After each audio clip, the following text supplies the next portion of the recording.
When some people face emotional stress, their brain enters what psychologists call an overload response. Instead of talking, sharing, or seeking help, their instinct is to shut down. This happens because the brain's stress center, the amygdala, starts firing too strongly.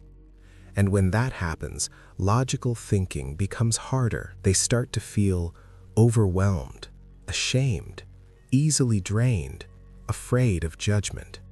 So disappearing becomes a coping mechanism, not because they don't care about you, but because they feel like they're drowning inside. A surprisingly large number of people disappear when they're struggling because they genuinely believe they're a burden. They don't want to bring negativity into your life. They don't want to appear weak, and they don't want to be seen as too dramatic or too much. So instead of asking for help, they hide. In their mind, isolation equals protection, both for themselves and the people they love. It's not rejection, it's fear. Another big reason people disappear is hyper-independence, often formed in childhood. Growing up, they may have learned that expressing needs leads to disappointment. Asking for help is pointless. Vulnerability gets punished. Emotions are dangerous. So as adults, they convince themselves, I have to handle everything alone. When life gets difficult, disappearing feels safer than relying on others.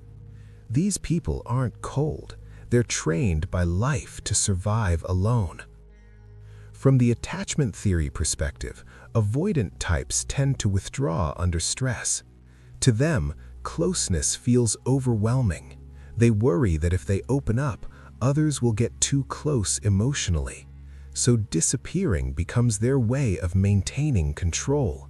Control of emotions, control of expectations, control of vulnerability. It's not that they don't have feelings, it's that their feelings tell them to run. Here's something most people don't realize. Those who disappear are often the ones hurting the most. They might be carrying depression, anxiety, guilt, loneliness, fear of failure, unresolved trauma. Their silence isn't emptiness, it's exhaustion. If they could express it, they'd say things like, I'm sorry I disappeared. I wasn't ignoring you. I just didn't know how to deal with everything. I needed time, but I didn't know how to tell you. Their disappearance doesn't mean they didn't care. It means they cared, but didn't know how to stay. So the next time someone goes silent, remember, it might not be distance. It might be pain. And sometimes the quietest people are fighting the loudest battles. Behind their silence may be battles you cannot see.